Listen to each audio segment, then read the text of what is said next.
तो लोंढे पाटिल, ठीक है, आप जो कह रहे हैं सही है कि अभी अपना सांसद चुनेंगे लोग, उसके बाद प्रधानमंत्री चुना जाएगा। लेकिन जमीन पर जब आप जाएंगे तो पूछते हैं भैया हमारा वोट किसको जाएगा। यहां तो ये क्लियर है कि हमारा वोट अगर बीजेपी को जाएगा तो प्रधानमंत्री मोदी जी बनेंगे, अगर वो जीतते हैं तो। इंडिया को जाएगा तो प्रधानमंत्री कौन बनेगा? इस सवाल का क्या जवाब देंगे आप? देखिए, इंडिया गठबंधन का अच्छा नेता बनेगा। यहाँ पर बहुत सारे नेता इंडिया गठबंधन में, लेकिन जनता के सामने सवाल यह है कि प्रधानमंत्री मोदी जी को 10 साल बाद ये कहना पड़ रहा है जाओ मतदान करो। आज कराड़ में भी बहुत झूठ परोस रहे थे वो।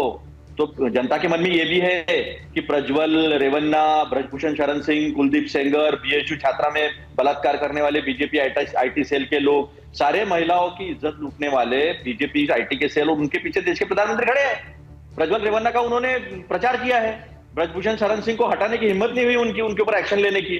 तो ये सारी चीजें भी जनता सोच रही है। मैं कुछ और पूछ रहा हूं, आप इस पर बोलिएगा। मैं कुछ और पूछ रहा हूं, वो सुप्रीम कोर्ट ने जो कहा है वो चल रहा है। मैं ये पूछ रहा हूं, इंडिया गठबंधन में ऐसा भी तो हो सकता है जो मनमोहन सिंह ने कहा था कि भाई कोलिशन की कुछ मजबूरियां होती हैं, फिर वही प्रधानमंत्री कह रहे हैं कि एक पीएम बनेगा और 4 नीचे से कुर्सी खींचेंगे।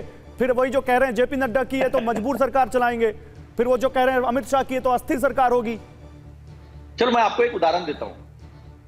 ये जो मनमोहन सिंह साहब है ना, 2008 में उन्होंने सिविल न्यूक्लियर ट्रीटी जो है वो अमेरिका के साथ लेफ्ट के खिलाफ जाकर पारित कर ली थी।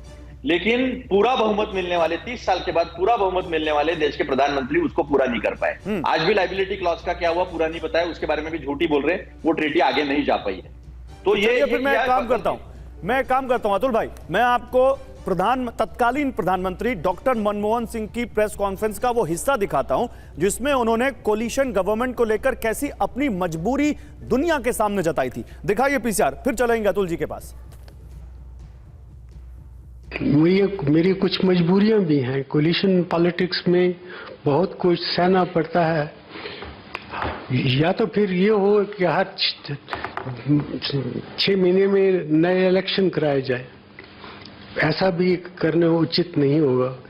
इसलिए some compromises have to be made in managing a coalition government. अब देखिए, यही तो सवाल है। मनमोहन सिंह जो कह रहे हैं वही प्रधानमंत्री पूछ रहे हैं। गठबंधन की वो मजबूरियां आपको पीछे ले जाएंगी, वही तो वो कह रहे हैं। देखिए, हमने लैंड एक्विजिशन बिल और फूड सिक्योरिटी बिल, जिसकी खिलाफत जो है वो नरेंद्र मोदी जी ने की थी, तो लैंड एक्विजिशन बिल तो हमने पास कर लिया था। लेकिन जब एक इंसान की सुनने वाली सरकार आई तो किसानों को और गरीबों को जो फायदा मिल रहा था उसके लिए 4 ऑर्डिनेंस लाए। और फिर बिहार का चुनाव हुआ तो बिहार के चुनाव में इनको उसी गठबंधन के सामने पीछे हटना पड़ा और किसानों का नुकसान करने से उनको बचाया गया। यही मैं ये पूछ रहा हूं, डॉक्टर मनमोहन सिंह ने जो कहा इसका क्या मतलब निकाले हम? इसका मतलब यही है कि गठबंधन की सरकार में कॉम्प्रोमाइजेस करनी पड़ती है। कुछ चीजों कंसेंसस लेना पड़ता है। हाँ। आज 10 साल के बाद एक व्यक्ति के डिक्टेटरशिप के 10 साल के बाद ये पता चला है कि वो कॉम्प्रोमाइजेस और कंसेंसस अच्छा है। वो कंसेंसस करने के लिए चर्चाएं होती है। 12 मिनट में किसान के 25 लाख करोड़ का बिजनेस अपने दोस्तों को देकर 12 मिनट में वापस लेने का जवाब नहीं मिलता है ना, तो समझ में नहीं आता है। जब गरीब ओबीसी एससी एसटी के जो आईएएस बनते हैं 16 साल बाद ज्वाइंट सेक्रेटरी बनते हैं, तो उसका निर्णय लिया जाता है ना कि डायरेक्ट लैटरल एंट्री होगी और इनके गिने चुने लोग जो है 140 ज्वाइंट सेक्रेटरी बनेंगे, जहां से निर्णय होता है। उससे तो अच्छा है कंसेंसस होना। इसका तो आज होना ठीक है, बजाय एक आदमी के चलने के। प्रेम शुक्ला, जवाब दीजिए।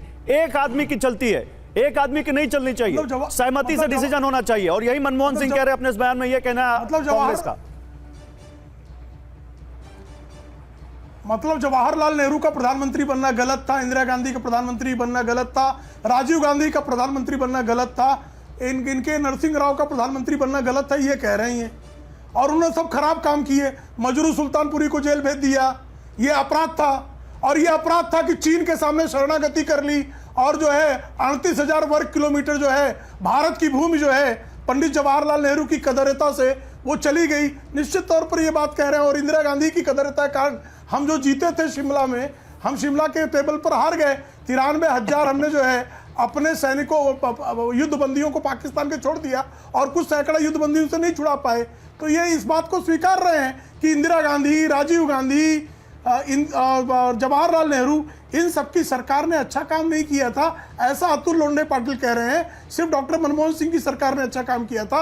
और भाई लोंढे पाटिल जी, 2009 में आपने उन्हीं मनमोहन सिंह को जो है प्रधानमंत्री पद का प्रत्याशी घोषित करके चुनाव लड़ा था।